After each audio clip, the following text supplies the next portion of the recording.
Award season is quickly coming up, and this year it's going to be extra special. Not only are we gathering to celebrate music, TV, and film's biggest accomplishments of the year, but with the 2010s coming to an end, we're celebrating a whole decade of growth and innovation. What's up, y'all? It's Emil Ennis Jr. here with Clevver News, and one woman in particular is getting an extra special honor at this year's American Music Awards. So the showrunners of the American Music Awards announced earlier today that they will be giving one person the title of Artist of the Decade at the show later this year. And that person is, drum roll please, are you ready for it? Taylor Swift. Of course, we're excited to hear this news. I'm sure this honor of being called the Artist of the Decade is beyond anything in Taylor's wildest dreams, but the AMAs announced her win on Twitter saying, "She's won more AMAs than anyone this decade. She is a 5-time 2019 AMAs nominee, and she's performing at this year's AMAs live on November 24th. Taylor Swift is our Artist of the Decade." Taylor, who already won 24 American Music Awards as well as 295 awards in total over her long career, has more Artist of the Year wins than anybody else in AMA history. The last time Taylor was nominated for an American Music Award was just last year in 2018 when Reputation was up for Artist of the Year, Tour of the Year, Favorite Pop Rock Female Artist, and Favorite Pop Rock Album. And needless to say, she won each of those awards. The American Music Awards will air on November 24th of this year, and Taylor will take the stage to perform a medley of her songs throughout her career. Mark Bracco, Executive Vice President of Programming, said in a statement, "We're thrilled to honor her as our Artist of the Decade and can't wait for her to blow everyone away with an epic career-spanning performance unlike any other."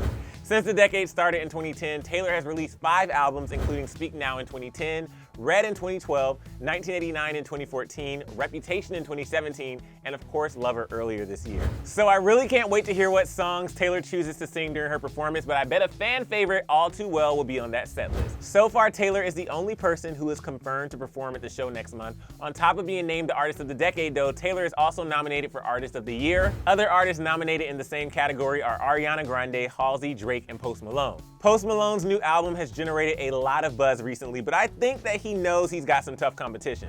Taylor is up for 5 awards this year total. Besides Artist of the Year, she's also up for Favorite Pop Rock Album, Favorite Adult Contemporary Artist, Favorite Music Video for You Need to Calm Down, and Favorite Pop Rock Female Artist. And on top of all that, she's also a favorite to win Album of the Year at the Grammys in January. So it's safe to say that Taylor is a certified untouchable superstar who has been reincarnated since Reputation. Not to mention, this isn't the only award show that will be giving out an award for Artist of the Decade. Billboard has announced that they too will be giving out an award for the same thing, and Taylor certainly can win it more than once. I mean, why not, right? But for the AMAs, the Artist of the Decade award was created in the year 2000. It was given to Garth Brooks that year. They also released a poll for people to vote on Artist of the Decade going back to the 1950s. The winners from the 50s to the 80s were Elvis Presley, the Beatles, Stevie Wonder, and Michael Jackson. So Taylor will certainly be remembered forever and always as one of the greatest musicians of all time. And interestingly enough, she will receive the award 13 years after her debut album, and of course Swifties know that number 13 is the lucky one for Taylor. Speaking of Michael Jackson though, Taylor winning the award for Artist of the Decade makes her tied with Michael for the most American Music Award wins ever, and if she wins one more of the 4 other nominations that she has this year, she'll officially hold the title of most American Music Award wins.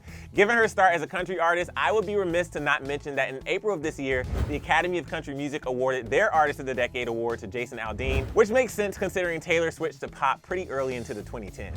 But I'm sure Taylor accepting this award will go down as one of the best days of her career. One person on Twitter said, 3 years after they tried to destroy the biggest artist in the world, she was named as Artist of the Decade on AMAs. As Shakespeare once said, period. Another said, Taylor receiving Artist of the Decade? That sounds about right. And another said, that sounds about white. But no matter what people say, Taylor definitely deserves this award because at the end of the day, it's all based off data. Taylor holds the record for the highest selling album artist of the decade at over 26 million in US sales plus streaming. She also is the artist with the most weeks spent at #1 on Billboard Artist 100 chart with 37 weeks, and the #1 female touring artist of the 2010s with a tour gross of $910 million. And shortly after the news broke, Taylor shared her Beats One interview with Apple Music where she spoke about some of her favorite lyricists like Pete Wentz and Lana Del Rey. But I, for one, am so pumped to see her get that award and hear the songs that she decides to play. But I want to know, what's your favorite Taylor song from the past decade, if you could only choose one? And who else do you think could win the title of Artist of the Decade? Let me know what you think in the comments below. And then make sure you subscribe to Clevver News and we'll keep you updated on this story and any other music news that we hear through the pipeline. And of course, click right over here for another brand new story. I'm Emil Ennis Jr. and I'll see you soon. Bye guys.